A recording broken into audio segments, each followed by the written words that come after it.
It's being provided by, I'm going to start that again.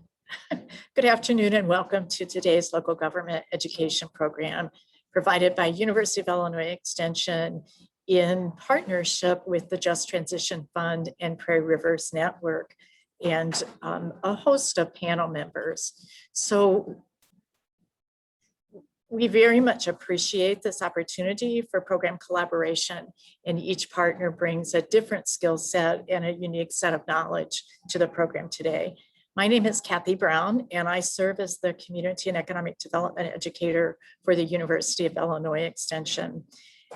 Those of you who have participated in our programs before know that our protocol is that everyone's muted so that we can ensure good sound quality for the recording and to ensure that we can hear the presenters during the program. But we do encourage you to use the chat space, and that chat space will be a place where you can prompt questions throughout the program, and we will take time at the end of the program to review the questions or comments that are placed there. So do use that, and we'll be sure to follow up with your comments or questions.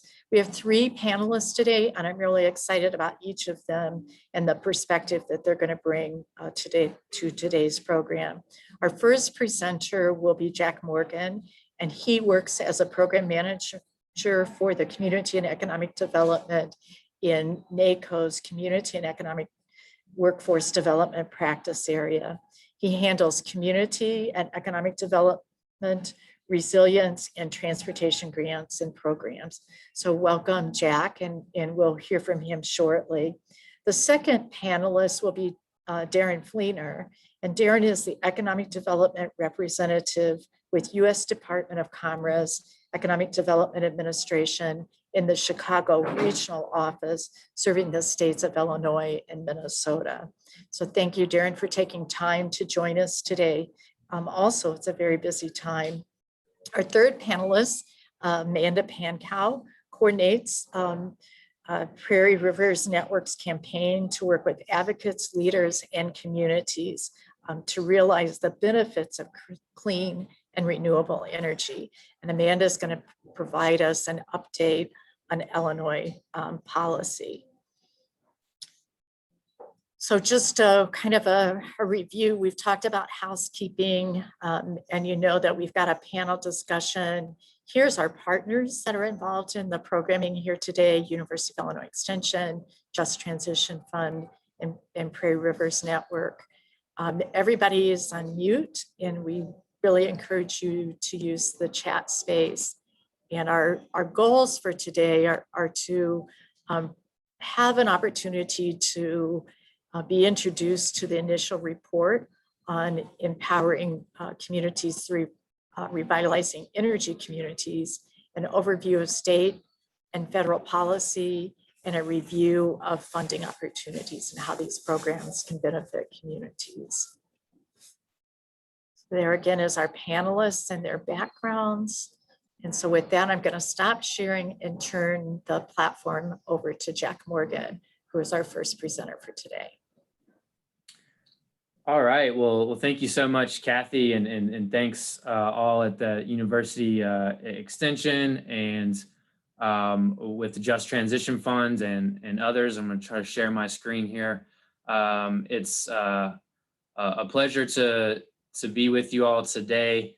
I am Jack Morgan from the National Association of Counties, NACO for short. Hopefully you guys are seeing just my main slide. You give me a thumbs up or a yay or nay if that's all good. I work in our resilient economies and communities team at NACO, and have worked for 5+ years now at NACO in leading support for coal-reliant communities and NACO programming in partnership with NATO Research Foundation and my partner in crime, Brett Schwartz, there on all of our initiatives in supporting coal-reliant communities. So really pleased to be with you all and tell you a little bit about what we have done in supporting coal-reliant communities, what we look for in the future, how we would love to interact with you all from central and southern Illinois in the future, and some other opportunities that that NACO has that may be related to you all as you're facing economic transition or challenges as well.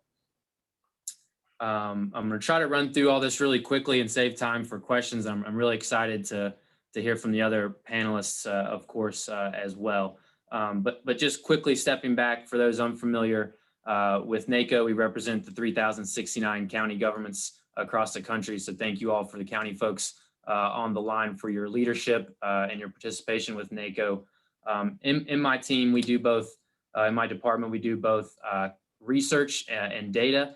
Most notably, as an example, NACO's County Explorer feature, where you can find all kinds of interactive data sets and the mapping there. So that's a link. I'll send out all these links to you guys for future reference. And in addition to research and data, then we do peer learning. We host small group events in a perfect world in person, and excited to do that now moving forward.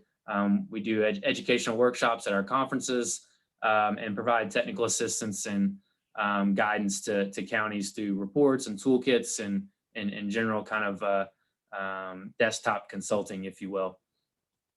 A theme of ours, I guess, through resilient economies and communities, which certainly relates to our work in coal country, but across the resilience spectrum, is really moving to focus on mitigation. Obviously, there are unforeseen pieces to crisis and disasters, and we have to respond and recover, and that's a huge part of resilience. But really looking to mitigation, how can we plan ahead for when that crisis or shock does come? Are we prepared to weather the storm? And kind of a guise that the old basketball coach quote that I always like to tell from my days as a youth: when your opportunity arrives, it's too late to prepare. And I think that really resonates for, as I said, for all things resilience, but certainly for thinking about coal communities.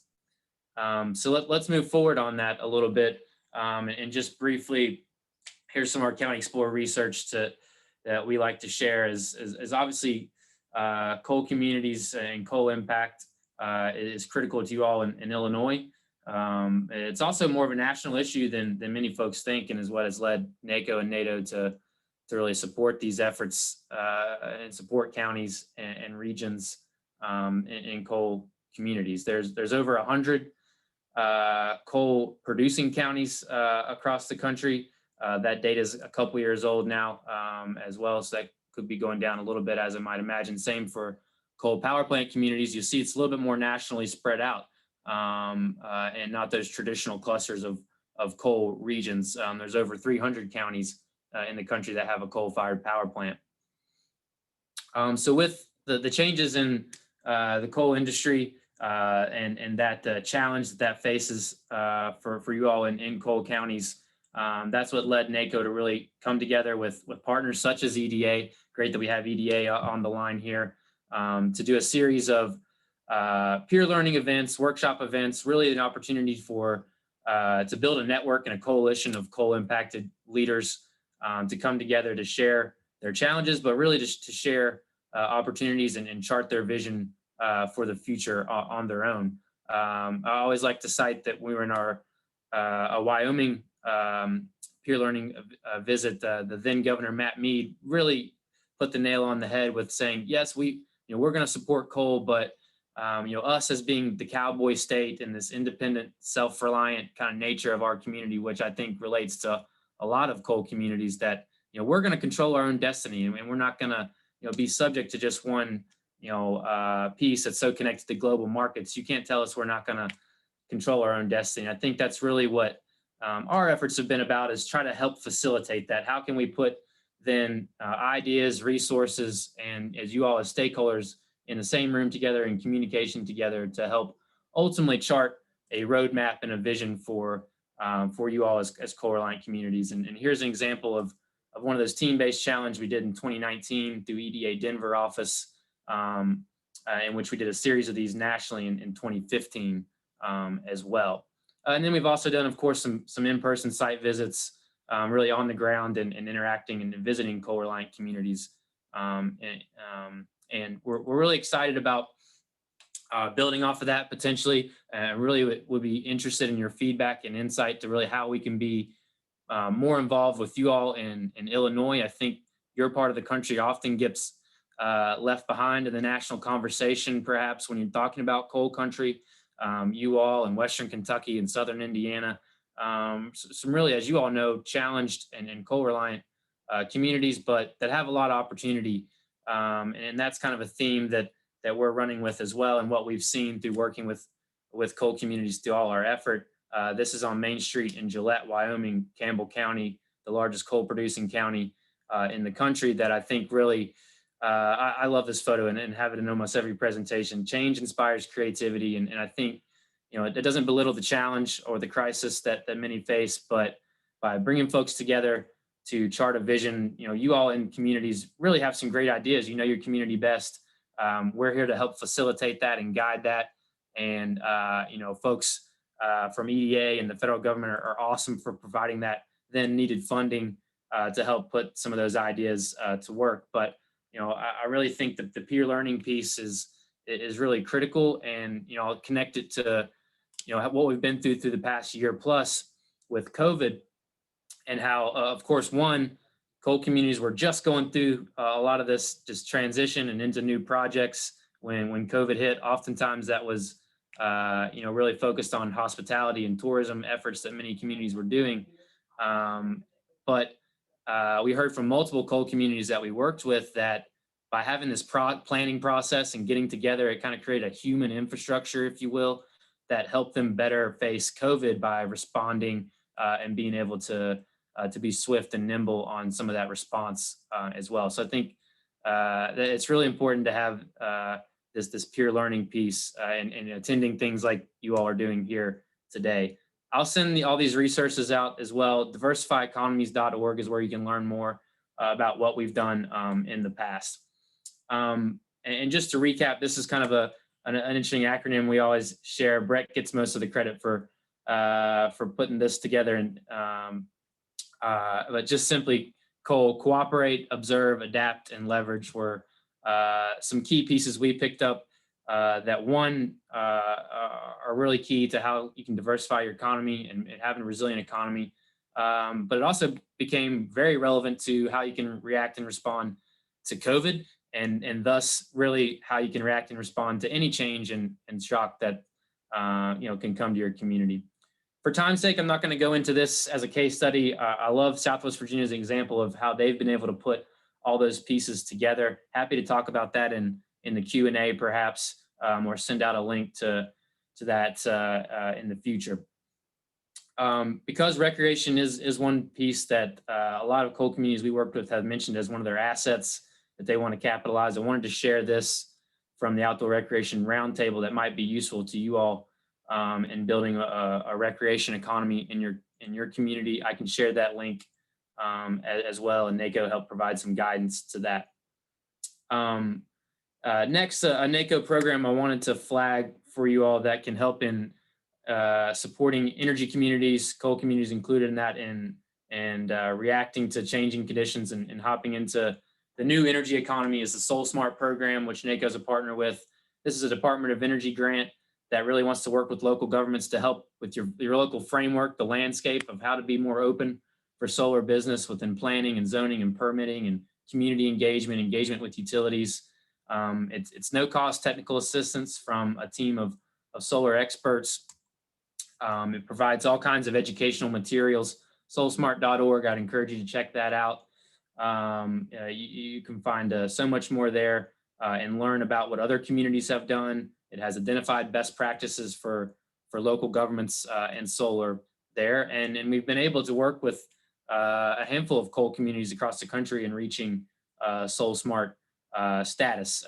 Once you've achieved certain levels of criteria and best practices, you get a nice little national recognition and Soul Smart plaque. We have designated several Illinois communities, mostly at this point from the Chicagoland area, and really excited for this next year plus to work more towards rural communities in Illinois and beyond. Quickly, wanted to flag this as we're looking at energy and energy transition as a core piece of this notion of the future of work and what does disruption through automation, digitalization, now COVID look like. NACO is hosting a Counties at Work virtual summit coming up this week, actually, June 10th and 11th. I would encourage you all to attend. The link is there. Again, I'll send it out as well. We do have a panel on this session on the 11th on the energy piece and the future of work. We're really excited to feature Southwest Virginia that I mentioned, representatives from Brookings Institute and the Chambers for Innovation in Clean Energy.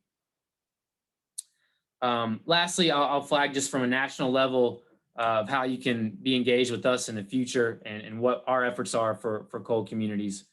You all may be familiar with the Interagency Work Group for Coal Communities and the report that came out. It was great that a lot of Illinois or some Illinois communities were listed on that top 25 priority list. We did have some follow-up we're having with the staff there about other communities being involved in that and what that means to not be or to be on that list. And we're hoping to have that direct engagement at our NACO's annual conference, which is upcoming July 9th through 12th, just outside of DC in Prince George County, Maryland, in which we're having a cold brew coffee hour to bring together coal communities to Department of Energy and other federal government staff involved with that work group for that direct insight and county perspective, because it's always our mantra that if you're not at the table, you are on the menu. And so we definitely want that county perspective represented. And so if you're not able to attend, please reach out to me directly and happy to relay your perspective and your thoughts. Lastly, definitely want to mention the state and local relief funds. You can find out much more information about that through NACO's clearinghouse, but these are a once in a generation, perhaps lifetime investment in local governments and can be a huge benefit to you all, particularly that have faced economic challenges or are at risk for coal communities. $65 billion in direct flexible aid available for counties. We've got the allocations there on our site where you can see the dollar amount for your county and Treasury guidance on how to access that. We'll have multiple opportunities to learn more, both at our conference and beyond. And I think this is just such a critical opportunity now for coal communities to capitalize on this for lost revenue or small business support, et cetera. So with that, it's a ton of stuff. I could talk about this all day. I'm sorry, I've probably gone over time.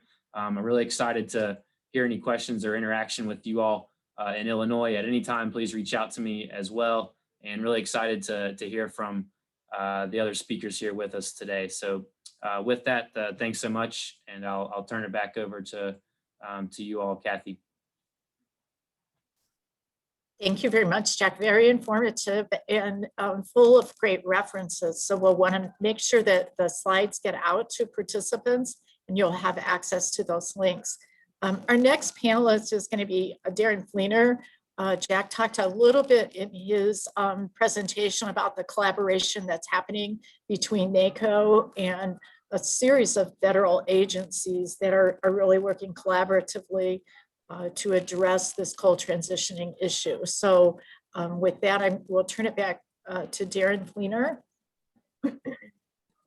Great, Kathy. Thank you so much. I appreciate that. And the NACO presentation was super informative. So want to thank you for that and highlighting the partnership with the Department of Commerce and Economic Development Administration. It's a strong partnership that we have for a long time and we continue to support. Just want to maybe talk just for a few minutes about EDA in general, and then I'll take a few minutes to also talk about our Assistance to Coal Communities program that we run through our Economic Adjustment Assistance Program. So EDA Chicago Regional Office supports the federal economic and development agenda in the states of Illinois, Indiana, Michigan, Minnesota, Ohio, and Wisconsin. And as you heard during the introductions, I'm the economic development representative. My name is Darren Fleener, and I work in the states of Illinois and the state of Minnesota. At EDA, we have three primary programs that we work within. Our Public Works Assistance Program. This is where we primarily fund construction of economic development infrastructure and facilities. Kind of call that our bread and butter program. The Economic Adjustment Assistance Program, which you heard a little bit in the NACO presentation about responding to either economic injury or dealing with natural disasters. EDA is a partner and part of the National Recovery Framework with FEMA, and so that's dealing with any sort of economic injury related to either natural disaster or economic disaster. And the Economic Adjustment Assistance Program is it's a supplemental funding tool that we utilize when given a special appropriation for Congress. So most recently, the American Recovery Plan Act. Before that, dealing with COVID, was the CARES Act funding. And the Economic Adjustment Assistance Program is a tool that we utilize with Congress for those special appropriations. We also have the Planning Assistance Program, where we fund short-term planning and partnership planning. You're probably all familiar with our economic development districts. And then we also have a program in local technical assistance. Local technical assistance, we use for things like industry cluster strategies. We can do implementation of targeted strategies. We can also do pilot programming for a limited amount of time. I'm going to talk a little bit about eligible applicants for EDA. We can work with state, tribal, local, and special purpose units of government. We work with institutions of higher education, nonprofits working in cooperation with a unit of government. The one area that we are prohibited from working with are any sort of private industry or private companies. Just most recently, during this administration, EDA has revised our investment priorities, and we want to talk a little bit about those right now. Those are now recovery and resiliency, equity, technology-based economic development, environmentally sustainable development, workforce development, manufacturing, and exports and foreign direct investment. EDA has a requirement that all projects are funded and to be consistent with the regional strategy. And that most often is the Comprehensive Economic Development Strategy. But if you're not within an EDA economic development district, we can also utilize some form of alternative strategy. So there's just a little bit of an overview of EDA, just a few high points that I wanted to hit. I want to just take a few minutes now and talk about our Assistance to Coal Communities program. So as you're aware, EDA, our primary role in economic development in the federal economic development agenda is to fund projects via grants. We're a non-regulatory agency, and all we do is grant making. So we provide strategic investments, and those are made on a competitive merit-based basis to support economic development that results in job creation, that attracts private investment in economically distressed areas of a region.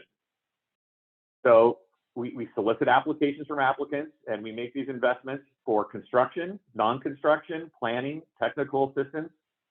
We have a revolving loan fund program, which can all be funded under our Public Works or Economic Adjustment Assistance Program. And in this case, I'm going to be talking about the assistance to coal communities within the Economic Adjustment Assistance Program. So assistance to coal communities, or defining the coal economy, for us, it's a term that reflects the complete supply chain of coal-related industries. Oftentimes, people just think, well, if we have a power plant and our power plant closes, we can look at the assistance to coal communities. But I want to make sure that everyone's aware that our definition of the coal economy can include things, and it's not limited to this, but as some examples, coal mining, of course, the coal-fired power plants, along with any related transportation or logistics, anything in the supply chain or supply chain manufacturing that supplied equipment. So it's really not just about, do we have a coal-fired power plant, but it's about, are we somehow intertwined into the coal industry? As it relates to EDA's commitment to this and where we've been, this is the 5th consecutive fiscal year in which EDA has made grant funds available. We're heading into our 6th. We're requesting additional funding from Congress to continue the program. But this program is specifically designed to assist communities and regions that have been negatively impacted by the economic contractions within the coal economy. So we designate a portion of the Economic Adjustment Assistance Funding Program to support the communities and regions that have been impacted negatively by the coal economy. And as a funder, we always look at eligibility, and so eligibility for this it is within our special need eligibility criteria, and this is for the coal mining, coal-fired power plants, again, or anything in the supply chain of industries of either of those.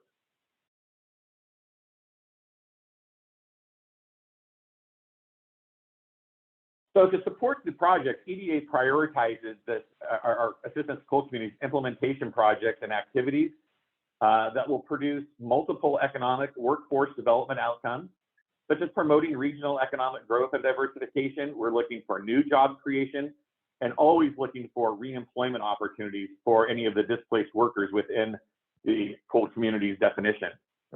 And we're specifically looking for local and regional economic development plans that have been collaboratively produced by the regional stakeholders. And speaking of planning, under this program, EDA will support assistance to coal communities planning through strategy development grants that update or refine a SED, or even an equivalent regional economic development strategy document that you might want to produce or update. So within the program, we're looking for, and what makes a competitive application that demonstrates that you as the applicant are engaged in collaborative relationships with a variety of local and regional stakeholders. So we're looking for that kind of public, private, the for-profit, the nonprofit kind of coming together to really look at what the economic injury has been and how those partnerships could benefit from a project with EDA. And we're looking for, those kinds of entities whose combined contributions will be invested to support the development and the implementation of the proposed project. We certainly would consider competitive applications that demonstrate how a project is designed to address the needs of workforce. And that can be at the local level, it could be at the regional level. And again, looking for opportunities for reemployment of workers within the area or the region who have been displaced by the changes in the coal economy. A competitive application would look like something that would have the creation and growth potential that for family supporting jobs and careers. So those good paying jobs would make a strong competitive application. Workforce development activities that offer career pathways. So we're not just looking for, we're certainly looking for reemployment, but also for that ability for someone to elevate their skills based on their previous based on their previous job skills. And then we're looking for job training courses that might be provided through a local technical or community college or a nonprofit workforce development partner that would equip workers with industry recognized credentials that enhance their economic mobility and advancement.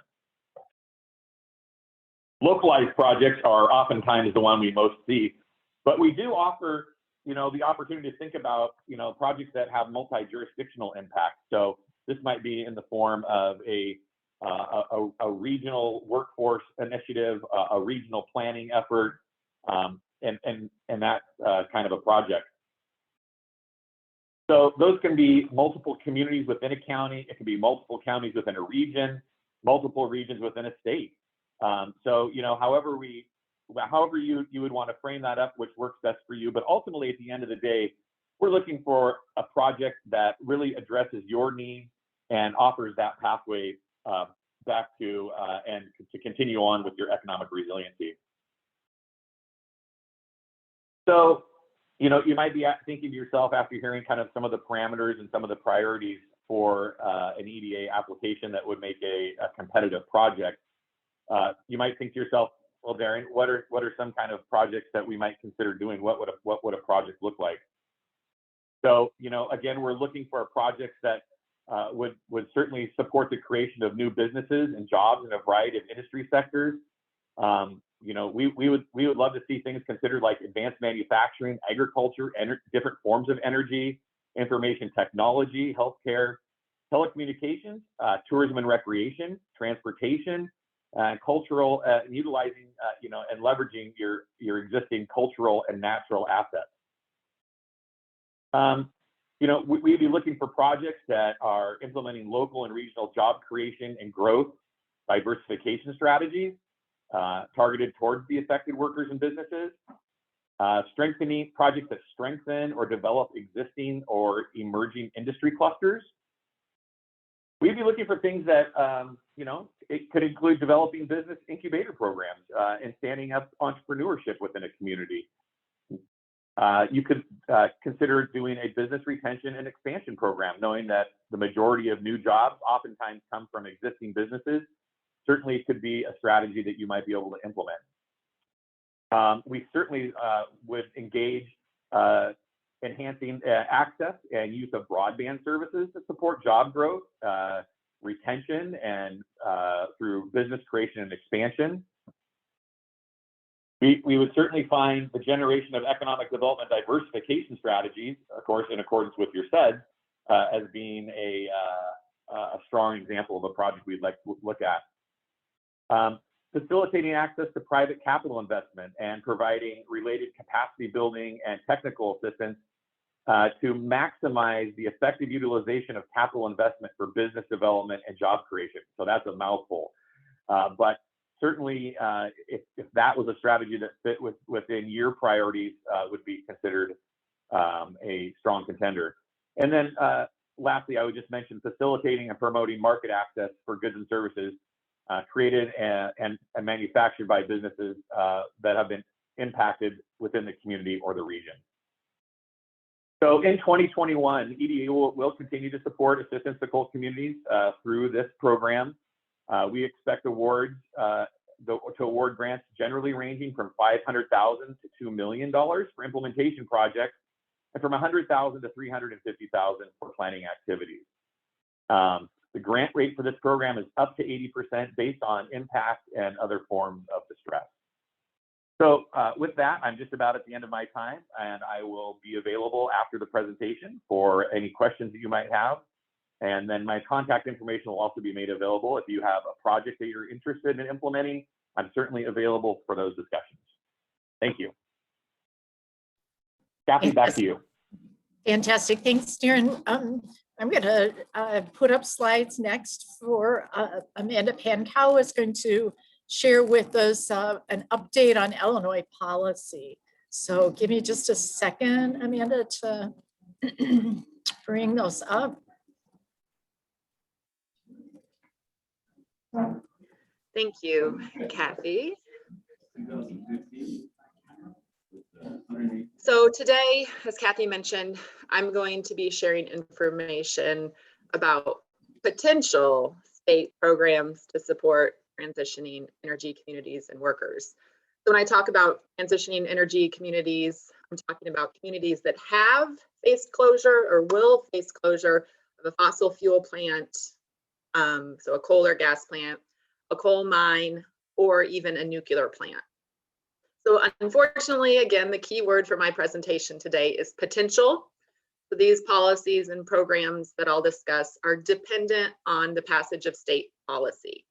When we planned this webinar a month or so ago, we had hoped that the Illinois legislature would have already passed a comprehensive energy bill before they adjourned their spring session on May 31st, but they did not. So we have heard from leadership from the Senate and the House and from the governor that they will reconvene in coming weeks to take up an energy bill. So the potential programs and policies I'm sharing today, or something similar to them, could still possibly become a reality, and we hope that will be the case. Next slide, Kathy. So let's start by taking a look at what the legislature is dealing with and where the information that I'm presenting today is coming from. So there have been several energy bills introduced, a few comprehensive bills, like the first four shown on this list. And what I mean by comprehensive is that these bills touch on many issues, from the utility and renewable sector to the transportation sector to the energy workforce sector. So these first 4 bills we've seen come from the Illinois Clean Jobs Coalition. These are kind of the champions of the bills, along with their sponsors in the General Assembly. The Clean Energy Illinois Clean Jobs Coalition, we saw a labor coalition called Illinois Climate Jobs Illinois introduce a comprehensive bill, the second one shown there. The governor's office has introduced a bill, as well as Ameren, Illinois. So again, these first 4 bills are comprehensive bills. All of them, except for the Ameren bill, have had strong support and general alignment on the types of programs that would be available to support transitioning communities and workers. And there were a few other niche bills related to this topic. The one I have listed here is Vistra Energy. They're the owner of most of the downstate coal plants. They had introduced a coal to solar bill to build solar and energy storage projects on shuttered power plants. So over the last few months, the legislature has been working with these stakeholders and each other to arrive at a negotiated bill that would have the support for passage. Again, we have seen broad support and alignment on this topic of support for community transition.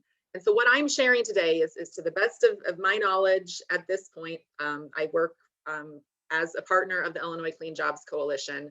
My organization, Prairie Rivers Network, does. So this is to the best of our knowledge, what is likely to be in a negotiated bill on this single topic. So I'm not going to get into the other broad array of topics that will be included in this comprehensive bill. So again, just a disclaimer that this subject is, this is subject to change. We actually will hopefully see a public version of a negotiated bill in the next few days. I feel like I've been saying that for a while though, but it's looking likely. And then we still need the Illinois legislature to reconvene and to pass it for any of these things to become reality. So next slide, Kathy.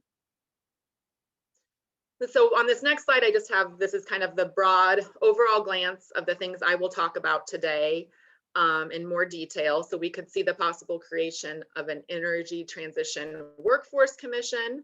We could see something called Energy Transition Community Grants, a Displaced Energy Worker Bill of Rights, a Displaced Energy Worker Dependent Transition Scholarship, and then a coal to solar and energy storage program. So next slide. And so I'll go into a little bit more detail about each of these things. And again, these programs and policies are things that were introduced in those first 3 comprehensive bills. A lot of alignment, slight differences, and this is kind of where we see that negotiation process going. So no matter what programs are created in the state, we're going to need someone to administer them. And based on these current proposals, it looks like Illinois' Department of Commerce and Economic Opportunity will be charged with administration. Similarly, no matter what's passed, this is a problem in the state that we need to better understand. You know, so far as these mines and plants close, communities have really been reeling with the impacts on their own. So under this scenario, a workforce commission within DCEO would be created to study this problem, to determine the need, and one of the most important things is to determine the annual budget for some of these programs that I'm going to talk about. And then similarly, we'd likely see this commission and department charged with analyzing these programs yearly to look at the impact and to make modifications. So next slide. And one of the biggest impacts that communities that are facing and have for decades really in the state, as we've slowly been undergoing this transition away from coal, one of the biggest impacts with the loss of a power plant or a mine is the loss of associated tax revenue or other negotiated payments that the community may have negotiated with the owner of the mine. So with these policy proposals in the state, we saw a few different proposals on how to help communities with the loss of those taxes. We saw policy proposals to just freeze the assessed value, proposals to make direct payments to communities, what is sometimes called a glide path. So replacing lost tax revenue over the course of several years. And we also saw a model that looked at more of a community grant scenario to replace lost taxes. So it seems likely that this community grant model is the one gaining most traction. And so under this model, we would see grants to communities to address the economic and social impacts of the loss of a coal-fired power plant, a gas plant, a nuclear plant, a coal mine. And this could include grants to replace lost tax revenue. Eligible communities would be those that lost plants 10 years in the past. So we could see a plant like the Wood River coal plant that closed over 5 years ago, could be eligible in the Metro East area. And then communities that are likely to have a plant closure in the next 5 years could also start using this money to do some planning around that plant closure. So I think one of the reasons why this grant model has gained more traction is that they felt like, or those in these negotiations felt like it could be more adaptable for communities, both reeling with the closure or planning for a closure. And my hope is that if this is the model that's adopted, that there would be, as they develop the application process, that there would be an opportunity for public input. So this is something that I'd be hoping to help plug impacted communities into and work with, so that we're making sure that the department is creating this community grant process, application process, in a way that is really serving communities and getting them what they need. So next slide, Kathy. So something we saw in this idea introduced in all of these comprehensive bills is something called a Displaced Energy Worker Bill of Rights that would serve what we're calling displaced energy workers that have lost or are anticipated to lose employment. So the Bill of Rights would guarantee workers with advance notice of closure. So instead of, I've heard stories of when the Vermilion power station closed and Vermilion County near Danville, workers showed up to work that day and were escorted out by security. Absolutely no notice of plant closure. So we would seek through planning processes to make sure workers have more advance notice. Would provide workers with employment and financial planning, retirement planning support from staff at DCEO, a year of health insurance under the Illinois Health Benefits Exchange, as well as requiring companies to maintain responsible retirement account management. Next slide. So something similar, or support for displaced community or displaced energy workers, is the idea of a potential scholarship for their dependents. So we've heard from community colleges with impacted workers that loss of these jobs actually prevented dependents of workers from continuing on the next year. So this is an opportunity to help dependents of families in need with a 1-year full-time scholarship at state-supported colleges or universities. And next slide. I think this is my final slide. Point number 5 is this idea that originally came from Vistra Energy is looking like it could gain traction. And this is the idea to establish, simply put, building solar and battery storage projects on or adjacent to shuttered coal-fired power plants. So Vistra, it seems, is well on the way to establishing some of these projects, and that these state incentives and grants would incentivize them to do it. And this is great because we have some of the plants that have closed in Illinois, like the Vermilion power station that I've mentioned, it closed over a decade ago. Those coal stacks are still standing. This would incentivize, proper demolition, remediation, and redevelopment of these sites. It would be funded by a special fee on ratepayers that would be put in a fund in the Illinois State Treasury. And again, that money would be used to incentivize solar through special renewable energy credits. We call those SRECs in the state. So there would be special SRECs set aside for these projects. And then that money would be used for grants for the battery, the energy storage projects. And I didn't mention this, the other programs, there was broad alignment on what these programs would be, but there was not necessarily ever broad alignment on how we would pay for them. Some of the bills that Clean Energy Jobs Act proposed a pollution fee. The bill from labor proposed these programs but did not seem to have a funding mechanism. it's looking like a lot of these programs would end up being funded by a small fee on ratepayers rather than a pollution fee or a carbon tax or something. But again, still yet to be determined as our legislature deals with those final issues. So as I mentioned, we do have indications, you know, leadership has publicly stated that they'd like to come back together and take this up, and we'll likely, hopefully see that happen in the next few weeks. I think I know Kathy and Nancy have talked about sharing slides. I would probably like to hold my slides and make sure they're updated with the most accurate information if we're getting that in the next few days before we send it out to folks. But once that happens, once hopefully we have an energy bill, I really look forward to working with many of you on sorting through the specifics, educating our you know, fellow community leaders and community members, and then working on getting some of these things implemented. And that's all I have today. Thank you. Thanks, Amanda. So my name is Emily Rhodes, and I first want to thank all three of our panelists for joining us today. I'm the Technical Assistance and Planning Manager at the Just Transition Fund, and we've been working in partnership with the University of Illinois Extension, with Prairie Rivers Network to you know, bring these conversations together. I'm joined today with my colleague, Cindy Winland.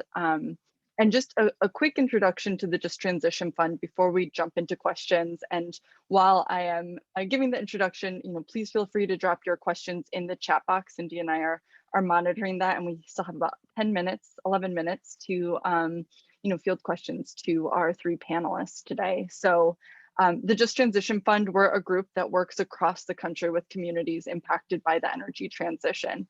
I'm so excited to hear about all the work and support and opportunities that you know, our panelists have discussed today.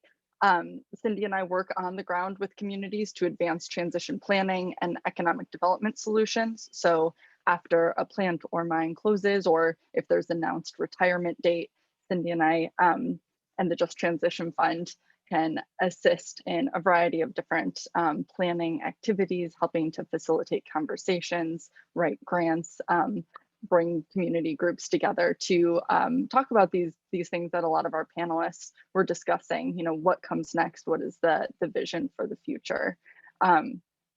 So thank you again for the panelists. I'm still not seeing any questions pop in, but I know Cindy and I have a couple, and so maybe I can kick one off for Jack, since you teed us up nicely, mentioning a partnership in Southwest Virginia. You know, I didn't know if you could speak a little bit more to some of the partnerships that you work with on the ground with communities, just to give the participants an idea of maybe what a collaboration could look like and what some other communities are pursuing. Yeah, absolutely. Thanks for the question, and happy to talk a little bit about Southwest Virginia and a little bit maybe about what a couple other communities are doing quickly. You know, Southwest Virginia is kind of is looking at things kind of holistically, and I think I'll break it down by, you know, the workforce piece, and then investments in community and kind of asset-based pieces that are both so critical. So they you know, and one, they partner really well regionally together, which you know, maybe more so than I've seen in a lot of other communities, and kind of they have a regional collaboration and approach that I think really resonates though with you all in Southern Illinois, with this kind of with the downstate and Chicago. You know, that similarly exists in Virginia, and that kind of binds the region together to work well. But essentially, they've invested in how they can utilize the work ethic and the skills that those that may have been displaced from coal or coal-related issues into, you know, drone technology is one angle, and partnerships with the community college there. They're really into also taking advantage of abandoned mine land sites and how to train workers and utilizing new energy technologies on those sites with pump storage and cooling, utilizing abandoned mine land for data center attraction. While at the same time, on the asset-based front, they're really taking advantage of their natural assets and trying to string together pearls, if you will, throughout the region of music and heritage and culture and really world-class outdoor recreation, in which, again, they've really tried to approach regionally, and then through all things funnel small business development, entrepreneurship into downtowns to revitalize those throughout the region. As far as partnerships and what that looks like, as far as NACO and NATO, and how we've worked with them, they've been really active in our programs, and then have followed up by staff from Southwest Virginia has come out to Denver and expressed what their efforts have been to the Western communities, and really got that peer learning, which is really critical, I think, beyond the region that you live in, to expand horizons. And if you have the opportunity to learn from communities outside of your region, I think we've received really good feedback from that, and what we're really hoping to continue to do in the future is have more of that peer learning across the country.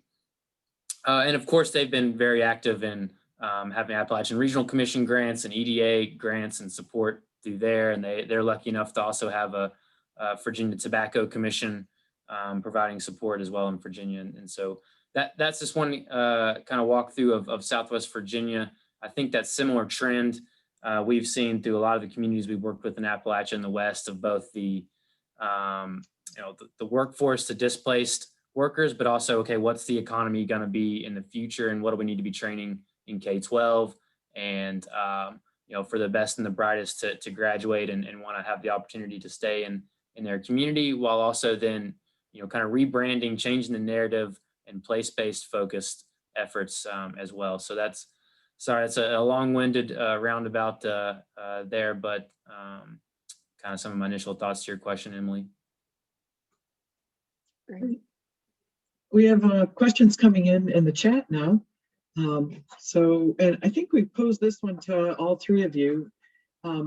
Is there any kind of repository for education, training, reemployment programs that could be brought into Southern Illinois region? So I know, Jack, you talked about some examples. Darren, maybe some other places that have done this with education that you've seen in applications.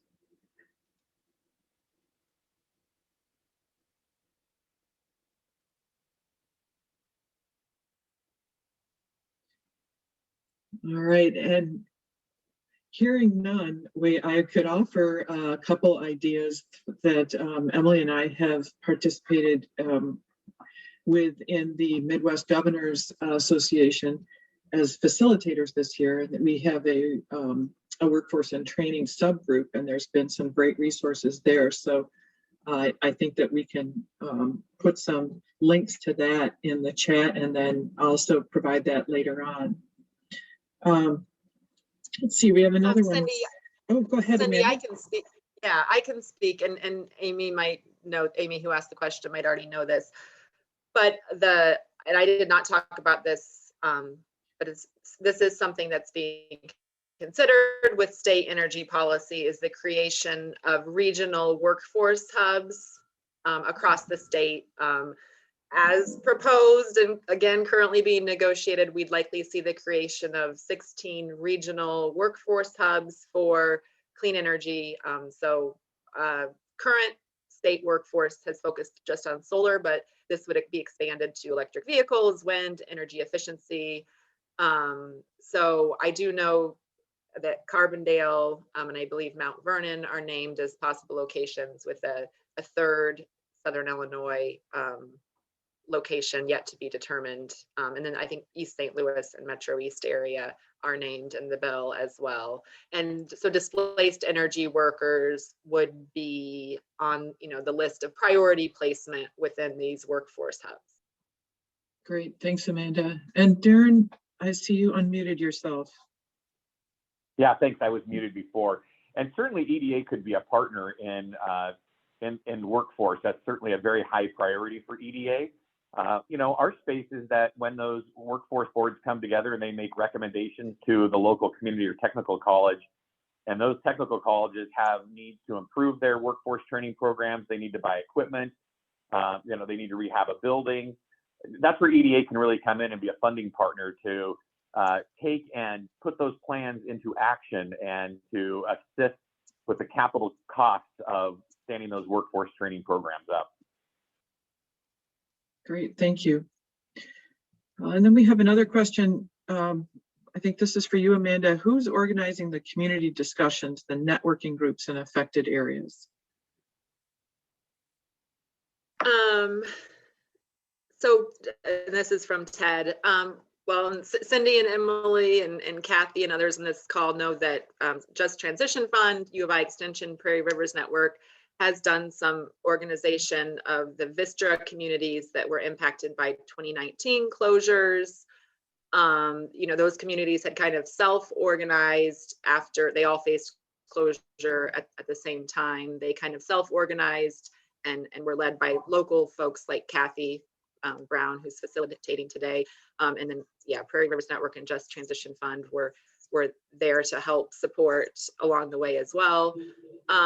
So I think that this is something that's still in the works as these federal and state programs arise. This is something we should all be talking about together, is how can we support each other as, nonprofits like myself, funders like Just Transition Fund, state personnel like U of I Extension, as well as chambers of commerce and other folks, is just finding ways to work together to bring community members and leaders to learn and implement what's happening. So it's not a straightforward answer, but we're doing it together. So I'd love to talk more, Ted. Sure. Yeah. And Ted, I think we see it really does come from different places. Sometimes it is the local municipal leaders, or the other leadership groups in the community, local nonprofits. So there's really a lot of impacted and affected stakeholders that can start those discussions. This is Darren. I thought I'd also want to maybe chime in on that. While directly EDA does not have a role in organizing, the discussion initially to come to the community, one of the projects that we oftentimes see with coal-impacted communities is EDA participating and paying for a recovery coordinator. And that can happen at a local level, that can happen at a regional level. But, if there's a need and the capacity doesn't exist within a community, EDA can certainly help provide the resources needed to hire someone to bring them in for a 2 or 3 year period and act as an economic recovery coordinator and help the community or region, from the beginning and through implementation of whatever comes of that resource. And that can also include resources for planning and putting those planning activities together. That can include at some point down the road, maybe a larger economic development project.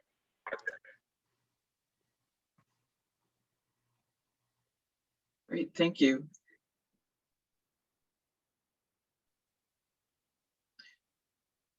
Well, at this stage, it looks like those are all the questions that have come in. Emily, were you about to say something? I was just going to say we are at 2 o'clock in the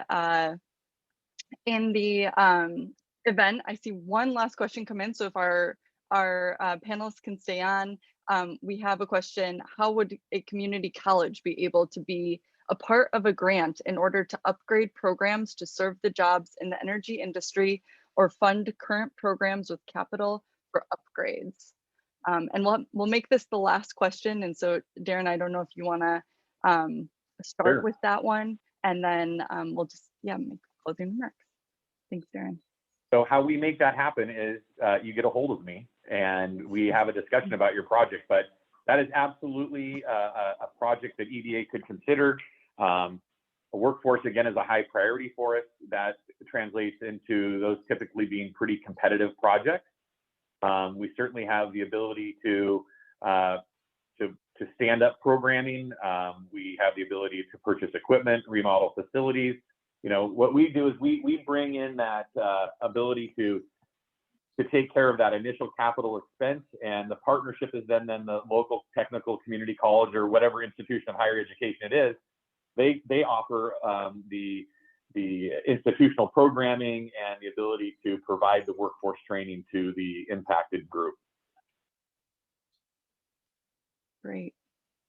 Well, thank you, Darren, for that response. Thank you to all our panelists for the information you shared, and for everyone, all our participants who joined us today. Just as a reminder that everyone will receive a link to the recording after we sign off, and it will include Jack's slides. And so again, we thank you, and you'll be able to share this and pass it along via the email that goes out afterwards. So thanks, everyone.